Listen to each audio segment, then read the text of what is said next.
The third pyramid was retreating.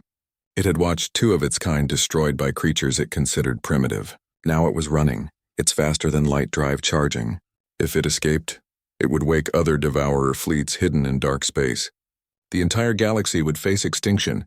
It's preparing to jump, Jiwoo shouted. 30 seconds to FTL. Captain Mayree's fleet raced to intercept, but they were too far away. The council ships fired everything they had, but the pyramid's shields were fully powered now. Nothing was getting through. On the indomitable, Daeho pulled himself back to his feet. He'd been thrown against the wall when the second pyramid exploded. His vision was blurry and he tasted blood, but he could still see his ship's status displays. They were all red. Every single one. Captain, you need medical attention, Dr. Yoonji said over the intercom. You're hurt badly. Later, doctor. Right now, I need options. Can we stop that pyramid? Sir, we have nothing left, Taeyang said. His console was dark. Most of its systems failed. No engines. No weapons. We're just drifting. Hyunsu's voice crackled over the damaged communication system. That's not entirely true, Captain. The main railgun still has power. One capacitor bank survived. It's enough for exactly one shot. Can we aim it? Not with our targeting computers. They're dead. But if someone could manually position the ship and calculate the trajectory, Jiwoo was already working. Her fingers flew across her console, doing calculations in her head when the computer couldn't help. I can do it. But we'd need to be in exactly the right position. And the timing has to be perfect. The pyramid is charging its FTL drive. There's a 3-second window when its core is exposed. If we hit it then, the resulting explosion will destroy it. And if we miss, then it escapes and we've lost. Daeho looked around his bridge. At Taeyang, wounded but still at his post. At Sangmi, her hands shaking with exhaustion but ready to work. At Jae-hyun, the young weapons officer who'd grown into a warrior during this battle. At Jiwoo, brilliant and brave, who'd been with him through everything. We won't miss, he said simply. Hyunsu, charge that railgun. Jiwoo, feed Taeyang the coordinates. Jae-hyun, this is your shot. Make it count. 20 seconds to FTL jump, Jiwoo reported. The Indomitable drifted into position. Without engines, they had to use the ship's remaining maneuvering thrusters. It was like trying to thread a needle while wearing gloves. But Taeyang had always been good at the impossible. 15 seconds, the railgun charged. Deep in the ship's damaged systems, the last capacitor bank released its stored energy. The magnetic accelerators came online one final time. 10 seconds. Jae-hyun's hands were steady on the firing controls. All the fear was gone now. There was only the target and the shot. 5 seconds, 4-3. The pyramid's FTL core became visible for just an instant as it prepared to jump. A tiny vulnerable point on a massive ship. 2, 1, fire. Jae-hyun pressed the firing stud. The railgun fired. A single tungsten uranium penetrator, 5 tons of metal accelerated to 40% of light speed. Launched from the dying ship. It crossed the distance in a fraction of a second and it hit. The penetrator struck the pyramid's FTL core just as it was activating. The result was catastrophic. The core didn't just explode. It tore a hole in space itself. The pyramid was pulled into the rupture, disintegrating as it went. The explosion was visible from 3 star systems away. Then there was silence. The Indomitable floated in space, finally still. Her hull was breached in dozens of places. Her reactors were cold. Her weapons were silent. But she had won. Is it over? Sangmi asked quietly. It's over, Daeho confirmed. We did it. All 3 pyramids are destroyed. The crew began to cheer, but it was a weak sound. They were too tired, too hurt, too stunned by what they'd survived. But they were alive. Against all odds, they were alive. Admiral Yormal's face appeared on the screen. The Insect Admiral looked humbled. Captain Daeho, on behalf of the Galactic Council, I apologize. You warned us. You begged us to listen. We dismissed you and it nearly cost us everything. You and your crew saved the Meridian Cluster. You saved perhaps the entire galaxy. We are in your debt. Before Daeho could respond, Counselor Vexthar's face appeared as well. The proud reptilian who had mocked humanity looked like he'd swallowed something bitter. Captain, I was wrong about you, about all humans. Your primitive weapons succeeded where our advanced technology failed. Your determination saved billions of lives. I formally apologize for my disrespect.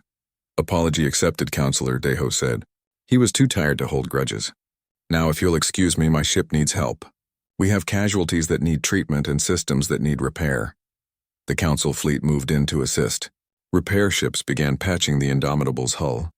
Medical teams helped Dr. Yunji with the wounded. Engineers worked alongside Hyun-soo to stabilize what was left of the ship's systems. It took 3 days to make the Indomitable stable enough to move. She was towed back to Outpost Sigma 7 by a Council cruiser. When she arrived, the entire station crew turned out to greet her. Every ship in dock sounded their horns in salute. Of the Indomitable's crew of 847, 302 had died. Another 411 were wounded, but they had completed their mission. They had saved the galaxy. Counselor Shiara came aboard personally. She walked through the damaged corridors, seeing the burn marks and the bloodstains. She met with the crew, thanking each one individually. The Council is recommending several changes, she told Daeho in his ready room. First, human ships will be fully integrated into the defense fleet. Your weapons and tactics will be taught to all Council officers. Second, Captain Daeho, you are being promoted to Admiral. You will command a joint task force dedicated to finding and destroying any remaining Devourer installations. I'm honored, Counselor, but what about my crew? They will form the core of your new flagship. The Council is building a new vessel. We're calling it the Indomitable II. It will combine human engineering with Council technology, the best of both approaches. 6 months later, Admiral Daeho stood on the bridge of his new ship. The Indomitable II was magnificent. She had quantum drives like a Council ship, but also fusion reactors for backup. She had energy shields and kinetic weapons. She was a perfect blend of human and alien technology. Commander Jiwoo stood at his side, now wearing the rank insignia of his second-in-command. Hyun-soo had supervised the construction of the engineering systems. Dr. Yunji ran a medical bay equipped with technology from a dozen species. Bora commanded a mixed-species marine force. Sang-mi coordinated communications across a fleet of 40 ships, both human and alien. The old crew was still there, those who had survived. They had been offered transfers to safer positions, but all had refused. They wanted to finish what they'd started. Admiral, the fleet is ready, Jiwoo reported. All ships report prepared to jump. Excellent. Take us out, Taeyang. The Indomitable II and her fleet jumped to faster-than-light speed, heading toward a distant signal that might indicate another dormant Devourer base. It would be dangerous. They might not all come back, but they would go anyway. Because that's what humans did.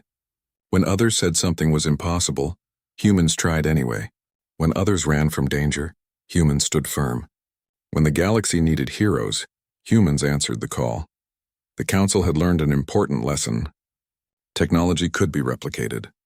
Weapons could be copied. But courage, determination, and the refusal to give up, those were uniquely human traits, and now they were traits the entire galaxy could learn from. Admiral Daeho watched the stars stream past his viewport. Somewhere out there were more threats, more dangers, but humanity wouldn't face them alone anymore. They had allies now, friends who respected them. The ignored had become the protectors, the primitives had become the saviors, and the galaxy would never underestimate humanity again.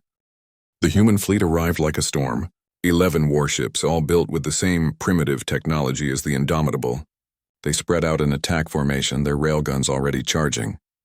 Resolute, you're a beautiful sight, Daeho said, relief flooding through him.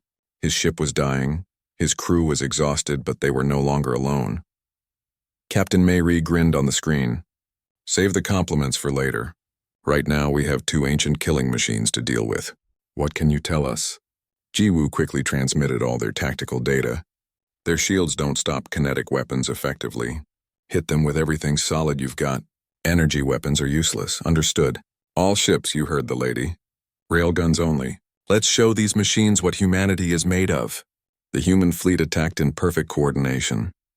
They'd trained together for years, running drills that the Council species mocked as outdated. Now those drills paid off. The ships moved in patterns, covering each other, never staying still long enough for the Devourers to target them effectively. Railgun rounds hammered the 2 remaining pyramids from multiple angles. The Devourers tried to adapt, but they were fighting 11 ships now, not just one. Every time they focused on a single target, 3 others would attack from different directions. Lieutenant Commander Yan Wu led a fighter squadron from the Resolute. His small craft were fast and nimble, darting around the pyramid's point defense systems. Each fighter carried fusion charges, powerful bombs that could damage even the Devourer's thick armor. "This is Red Leader. We're making our attack run. Keep those pyramids busy." The fighters dove in low, skimming across the pyramid's surfaces. Point defense lasers tried to shoot them down. 2 fighters exploded in balls of fire, but the others kept going, dropping their charges directly onto the dark hulls. The fusion charges detonated. Massive explosions tore through the pyramid's outer layers. One of the ancient vessels began to list, its internal systems damaged. On the Indomitable, Daeho watched the battle from his dying ship. He wanted to be out there fighting, but his vessel had nothing left to give. Still, his crew worked to save their ship. Hyunsu and his engineers fought fires in the reactor room. Dr. Yoonji treated the wounded. Bora's Marines secured damaged sections against vacuum. Then, 13 hours after Daeho's first warning, the Council fleet finally arrived.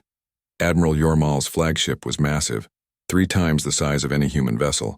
It was followed by 40 Council warships representing a dozen different species. Their quantum drives made space ripple as they dropped into normal space. The insect admiral's face appeared on every ship's screen. He looked shocked at what he saw. 2 Devourer pyramids engaged in battle with human ships, the wreckage of a 3rd pyramid drifting in pieces, and the Indomitable barely holding together, floating dead in space. This is impossible," Yormal said. "The Devourers were extinct. How are they here? Does it matter?" Mayri snapped. "They're here and they're trying to kill us. Are you going to help or just watch?" A new face appeared on the screen. It was Counselor Shiara, a female from the Luminari species. She looked almost human except for her silver skin and pure white eyes. Unlike Vexithar, she had always treated humans with respect. "Captain Daeho tried to warn us," she said. "We did not listen. We thought humans were exaggerating. We were wrong. Admiral Yormal, order the fleet to engage. We owe these humans our aid." The Council fleet joined the battle. Their energy weapons might not penetrate the Devourer shields effectively, but they could still help. They focused fire on areas already damaged by human railguns, widening the breaches. The combined fleet, human and alien working together, slowly overwhelmed the ancient machines. But Dr. Yoonji made a discovery that changed everything. She had been examining sensor readings from the pyramids, trying to understand what they were. What she found horrified her. "Captain, there are life signs inside those ships. Organic matter. Living beings. Are there survivors?" Daeho asked. "Not survivors. They've been assimilated. The Devourers use living beings as organic processors, millions of them, all connected to the machine intelligence. They're in constant pain, forced to think and calculate for the machines that captured them." Jiwoo looked sick. "Can we free them?" "I think so. If we can disrupt the machine's control signal, the organic components might rebel. They're still alive in there, still aware. They want to break free. How do we do that?" Yoonji worked frantically at her console. "I can create a viral signal. It would need to be transmitted directly into the pyramid's central processor. But our communication systems are destroyed." Daeho made a decision. "Then we'll take it there ourselves. Sang-mi, can you rig the emergency transmitter to broadcast the virus?" "Yes, sir, but we'd have to be right next to the pyramid, within a few hundred meters." "Then that's what we'll do." "Taeyang, do we have any maneuvering capability at all?" The young helmsman checked his systems. "Barely, sir. I can give you one short burn. After that, we're completely dead." Daeho stood up from his command chair. His uniform was torn and burned. He had cuts on his face from where a console had exploded, but his voice was strong and clear. "Listen up, everyone. We're going to make one last run. We'll pilot the Indomitable right up to the nearest pyramid and transmit Dr. Yoonji's virus directly into its systems. This will probably destroy our ship. Anyone who wants to evacuate, do it now. I won't think less of you." No one moved. No one spoke. They just looked at their captain with determination in their eyes. Jiwoo smiled. "Respectfully, sir, we're not going anywhere. We started this fight together. We'll finish it together. Then let's make this count. Taeyang, plot us a collision course. Sang-mi, prepare the virus for transmission. Hyunsu, give me everything you've got left in the reactors. One final push." The Indomitable, broken and burning, turned toward the nearest Devourer pyramid. Her damaged engines fired one last time. She accelerated slowly, painfully, like an old warrior making one final charge. The human and Council fleets concentrated their fire on the second pyramid, keeping it busy. They saw what the Indomitable was doing. They understood the sacrifice. Mayri's voice came over the channel. Indomitable, it's been an honor. Give them hell. The dying ship approached the pyramid. Devourer weapons fired at it, but there was nothing left to destroy. The Indomitable was already dead. She was just a projectile now, aimed at the enemy's heart.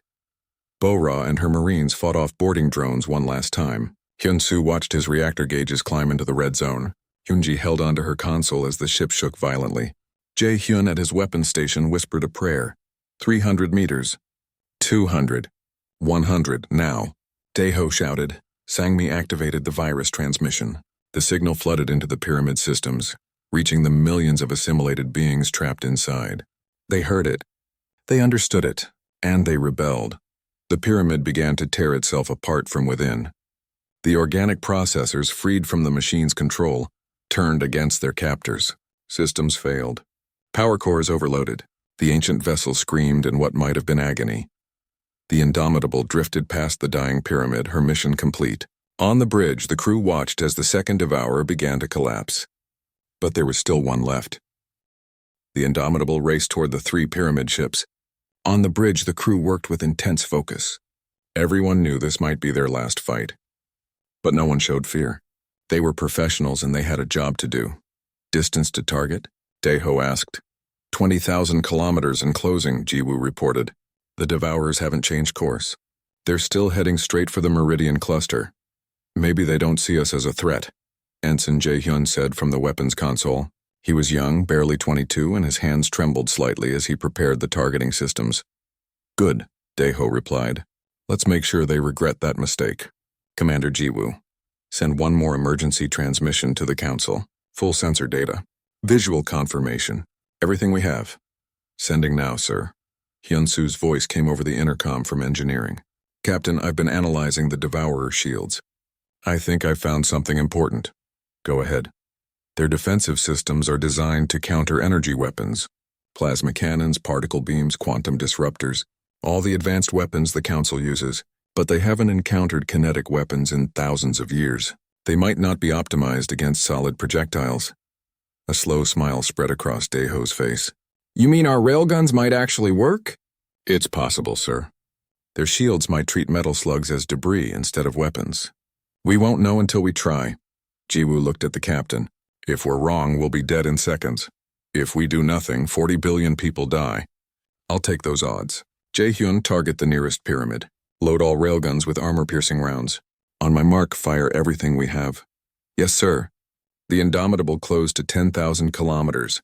The pyramids loomed on the view screen, dark and menacing. They were so large they created their own gravity fields. So old they had existed when Earth was still in its Stone Age. 8,000 kilometers, Taeyang said. His voice was steady despite his fear. 6,000, 4,000, mark, Daeho shouted. The Indomitable's railguns fired. 8 tungsten uranium penetrators, each weighing 5 tons, launched from the ship at tremendous speed. They crossed the distance in seconds. The Devourer's shields flickered. The pyramids clearly detected the incoming projectiles, but just as Hyun-Soo predicted, the shields didn't stop them. The ancient machines thought they were just space debris. The penetrators hit the nearest pyramid with devastating force. Each one punched through the dark hull, creating massive holes. Secondary explosions rippled across the pyramid's surface. Pieces of alien technology broke off and spun into space. On the bridge, everyone stared in shock. It had worked. Direct hit, Jae-Hyun shouted. Significant damage to the target. Don't celebrate yet, Jiwoo warned. They're turning toward us. The 3 pyramids slowed their approach to the Meridian cluster. They rotated, bringing weapons to bear on the Indomitable. Massive energy beams lanced out, bright enough to blind anyone looking directly at them. Evasive maneuvers, Daeho ordered. Taeyang's fingers flew across his controls. The Indomitable dove and rolled, her fusion engines screaming. The energy beams missed by meters. Where they passed, space itself seemed to burn. Return fire. Don't let them lock onto us. The railguns fired again and again. More penetrators slammed into the pyramids. The Devourers were adapting now, their shields beginning to recognize the kinetic weapons as threats. But they couldn't adapt fast enough. Human weapons were too different from what they were designed to counter. Bo-Ra's voice came over the intercom. Captain, we have boarders. Some kind of drones just materialized in sections 7 and 12. Deal with it, Chief. We're busy up here. In the lower decks, Bora and her marines fought desperately. The Devourer drones were nightmare creatures. Part machine, part something organic. They moved fast and hit hard, but Bora's people were trained for this. They used shotguns loaded with solid slugs, weapons that worked when fancy energy rifles failed. On the bridge, the battle continued. The Indomitable couldn't stay still or the Devourers would destroy it. Tae Yang piloted the ship through an asteroid field, using the rocks for cover. Jae-hyun fired whenever he had a clear shot. The railguns never stopped. Status? Daeho demanded.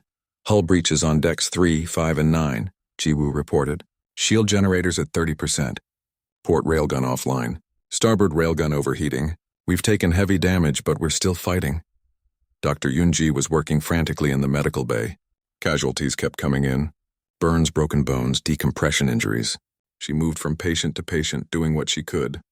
Her staff worked alongside her, never stopping, never complaining. Hours passed. The Indomitable kept fighting. The ship was battered, burning, barely holding together. But she wouldn't quit. Her crew wouldn't let her. Yoon-soo pushed the reactors beyond safe limits. Warning alarms screamed in engineering, but he ignored them. They needed every bit of power they could get. If the reactors melted down, they'd die. If they lost power, they'd die anyway.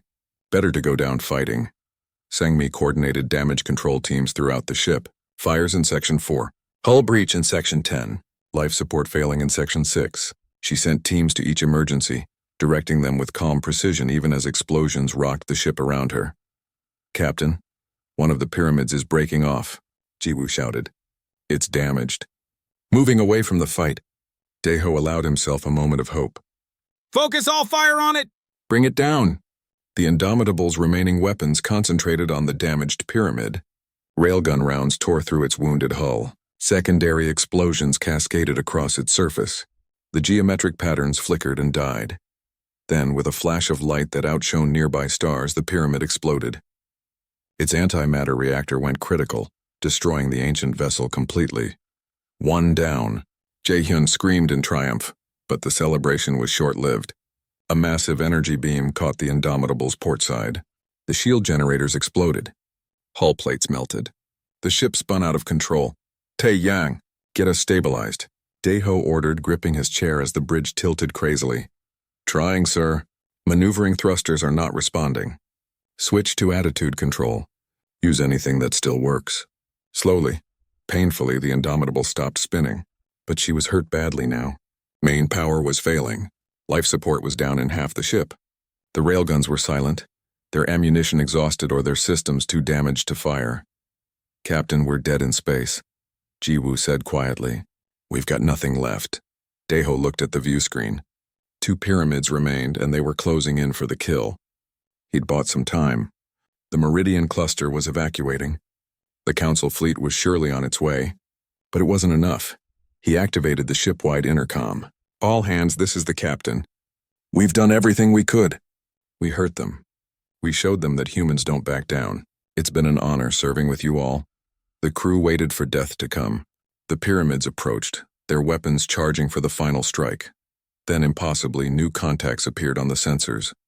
Ships dropping out of faster-than-light travel. Lots of ships.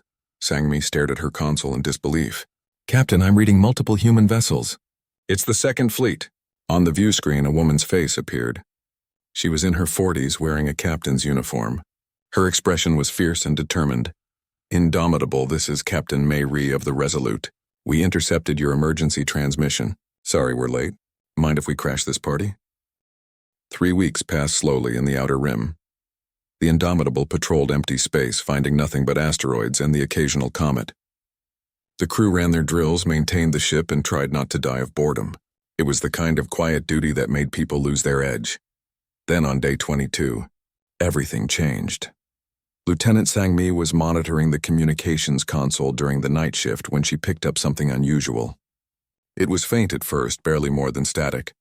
But as she enhanced the signal, she realized it was a distress call. Bridge, this is communications. I'm picking up an emergency transmission. Within minutes, Captain Daeho was on the bridge, still buttoning his uniform jacket. Commander Jiwoo arrived right behind him, her hair still wet from the shower. Report, Daeho ordered. Sang-mi played the recording. A terrified voice came through, breaking up with interference. Under attack. They came out of nowhere. Our weapons don't work on them. Please, anyone help us. They're harvesting. The signal cut off into static. Source? Daeho demanded. Mining colony Delta 9. It's in the dead zone, Captain. About 4 hours away at maximum speed. Jiwoo checked her tactical display. That's way outside our patrol area. The council won't be happy if we divert. Daeho didn't hesitate. People are dying. We're going. Tae-yang set course for Delta 9 maximum speed. Yes, sir. The Indomitable turned and accelerated, her fusion engines pushing her to the limit. In the engineering section, Hyun-soo monitored the reactors carefully. They were running hot, but they'd hold. 4 hours felt like forever. When they finally arrived at Delta 9, the sight that greeted them was horrific. The mining colony was in ruins. Entire sections had been torn apart. Bodies floated in space. The orbital platforms were twisted wreckage. Life signs? Daeho asked quietly.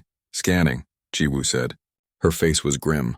I'm reading about 200 survivors. They're in the lower levels of the main habitat dome. Get a team ready. We're evacuating them. Dr. Yoonji was already prepared. She had the medical base set up to receive casualties. Bora led a security team to the colony, using shuttles to ferry the survivors back to the Indomitable. The survivors were in shock. Many were injured. All of them were terrified.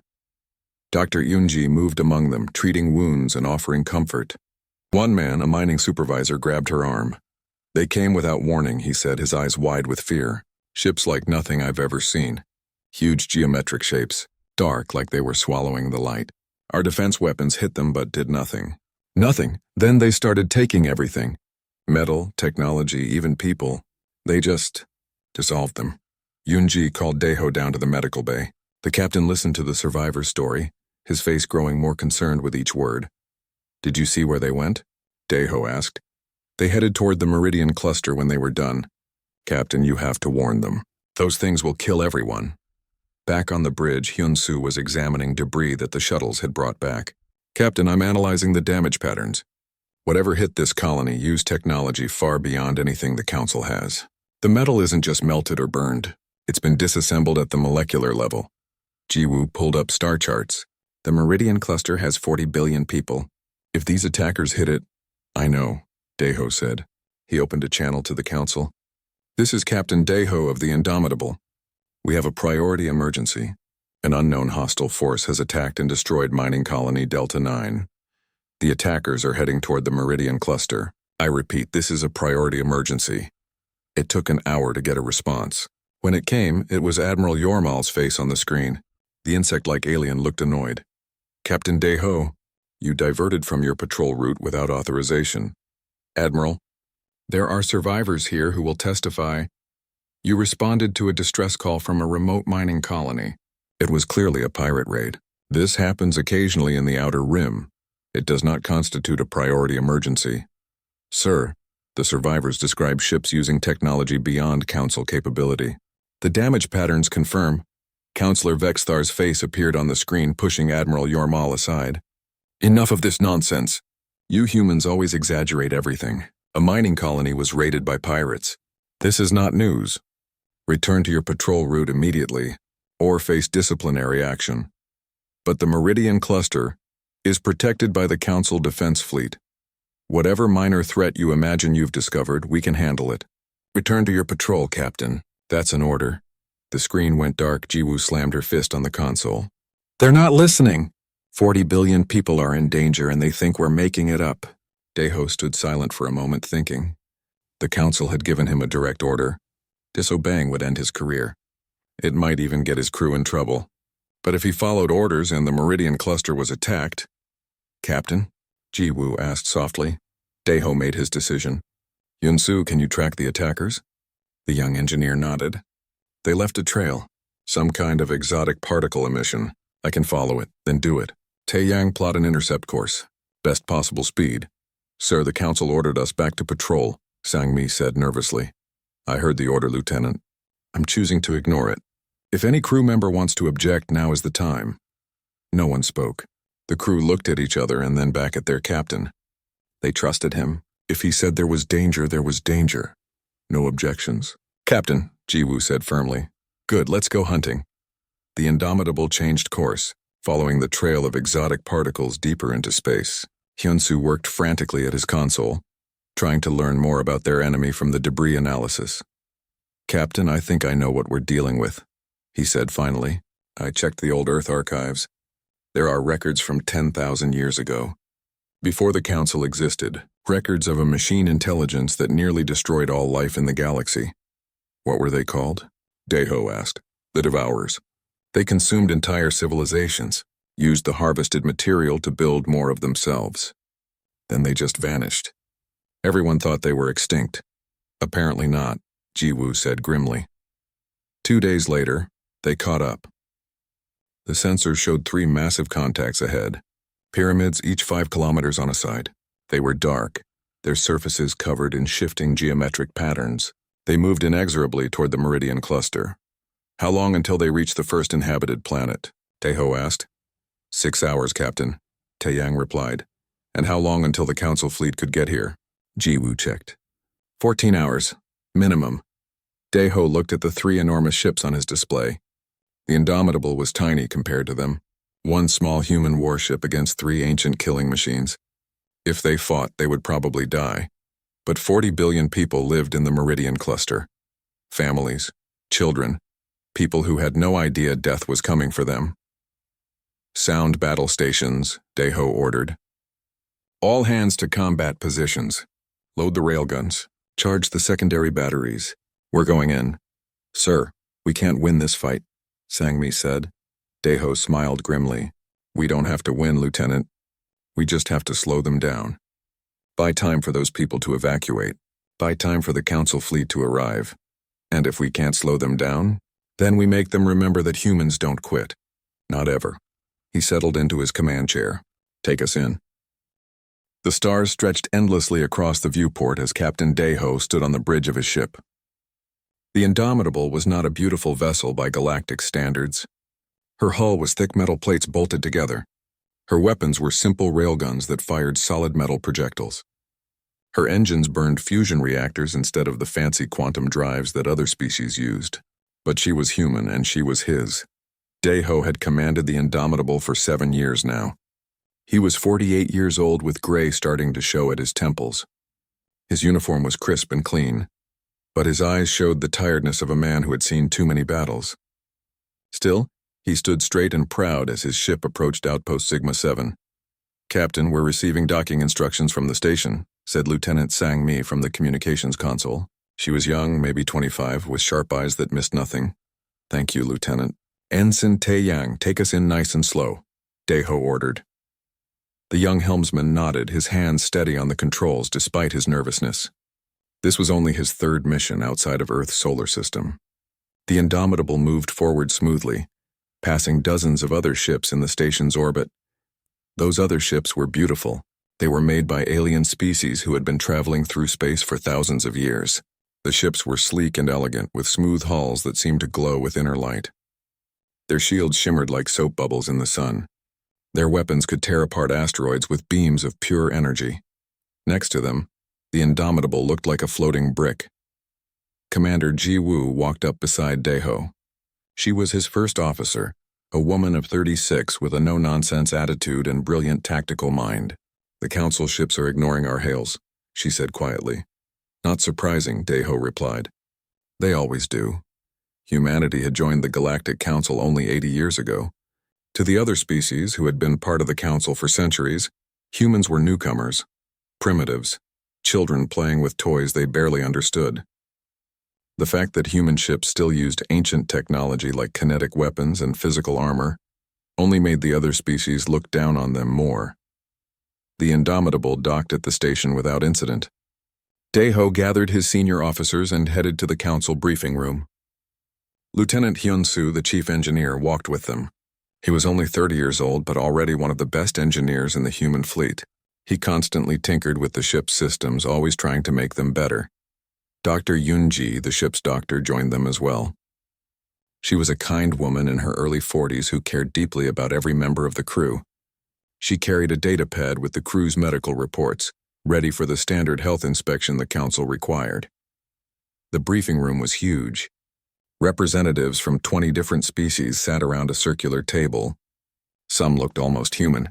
Others were reptilian or insect-like or things that Deho couldn't even begin to describe. At the head of the table sat Counselor Vexthar, a tall reptilian creature with golden scales and cold yellow eyes. "Ah, the humans have arrived," Vexthar said. His voice dripped with disdain. "I see you're still flying that primitive relic. Tell me, Captain Deho, does your ship still use combustion-based thrust?" Some of the other counselors laughed. Deho kept his face neutral. "Fusion reactors, Counselor. They work just fine." "How quaint," Vexthar said. He pulled up a star chart. "Your patrol assignment is here in the Outer Rim, Sector 447. It's a quiet area. Nothing ever happens there. Even your ancient vessel should be able to handle it." Jiwoo stiffened beside Deho. Sector 447 was the middle of nowhere. No trade routes. No important planets. No strategic value whatsoever. It was an insult disguised as an assignment. "We'll do our duty." "Counselor," Deho said calmly. "Admiral Yormal," the commander of the Council's First Fleet, looked at Deho with what might have been sympathy. The insect-like creature clicked his mandibles. "Your enthusiasm is noted, Captain. Dismissed." As they walked back to their ship, Jiwoo was fuming. "That was completely disrespectful. We're part of this council. We deserve real assignments, not being shoved into some forgotten corner of space." "Easy, Commander," Deho said. "We do what we're told. We prove ourselves through actions, not arguments." Hyun-soo was looking at his datapad, frowning. "Captain, I'm picking up something odd. During the briefing, I was monitoring the station's sensor feeds. There are some strange readings coming from the dead zone. The dead zone was a region of space that all species avoided. Ancient warnings spoke of terrible things that had happened there thousands of years ago. Some long-dead civilization had left automated beacons warning everyone to stay away. Most people thought it was just superstition now." "What kind of readings?"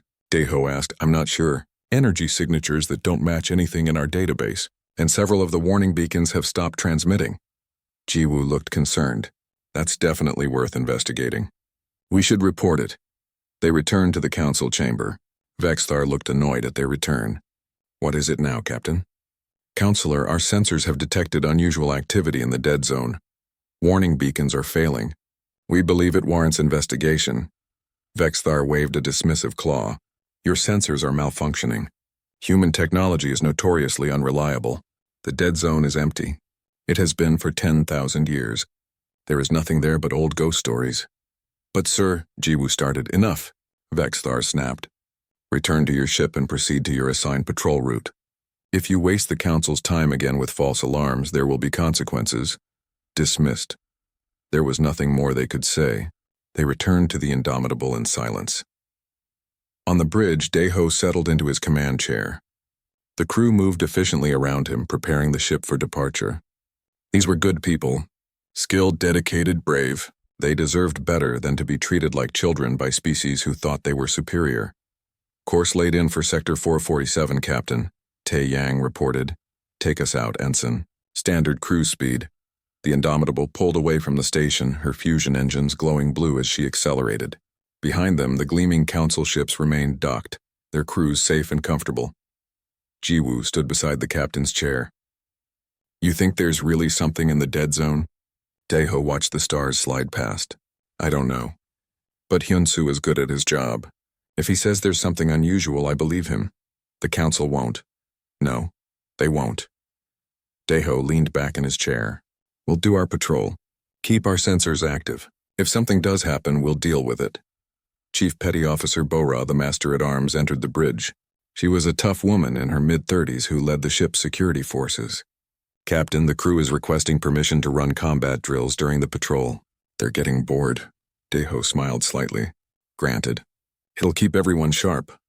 As Bora left, Deho looked out at the stars again. Something felt wrong. He couldn't explain it, but his instincts were telling him that trouble was coming. In space, you learn to trust those instincts. Far away in the darkness of the dead zone, something ancient was waking up. Something that had slept for 10,000 years.